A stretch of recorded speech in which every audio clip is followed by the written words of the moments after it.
They call them the flowers of the nation,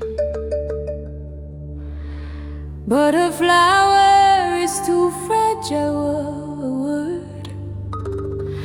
Have you ever seen a Zulu maiden stand against the horizon?